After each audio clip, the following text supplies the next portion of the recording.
ರಾಘವೇಶ್ವರ ಶ್ರೀಗಳ ವಿರುದ್ಧ ಅತ್ಯಾಚಾರ ಪ್ರಕರಣಕ್ಕೆ ಸಂಬಂಧಪಟ್ಟಂತೆ ರಾಘವೇಶ್ವರ ಶ್ರೀಗಳು ವಿಚಾರಣೆಗೆ ಹಾಜರಾಗಿದ್ದಾರೆ. ಸಿಐಡಿ ಕಚೇರಿಯಿಂದ ಪ್ರೇಮಲತಾ ನಿರ್ಗಮಿಸಿದ್ದಾರೆ. ಸಿಐಡಿ ಅಧಿಕಾರಿಗಳಿಂದ ಪ್ರೇಮಲತಾ ದಿವಾಕರ್ ವಿಚಾರಣೆ ಮುಕ್ತಾಯವಾಗಿದೆ. ಹೀಗಾಗಿ ಅವರು ವಾಪಸ್ ಹೋಗಿದ್ದಾರೆ. ಶ್ರೀಗಳು ಈಗ ಕಚೇರಿಯಲ್ಲಿದ್ದಾರೆ.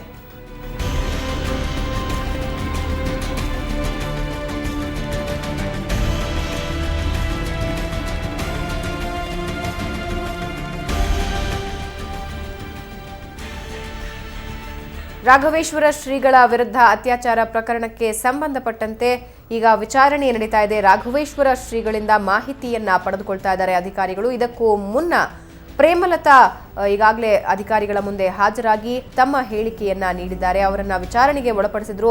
ಪ್ರೇಮಲತಾ ಅವರ ವಿಚಾರಣೆ ಈಗ ಮುಕ್ತಾಯವಾಗಿದ್ದು ಶ್ರೀಗಳು ಈಗ ಕಚೇರಿಗೆ ಹಾಜರಾಗಿದ್ದಾರೆ.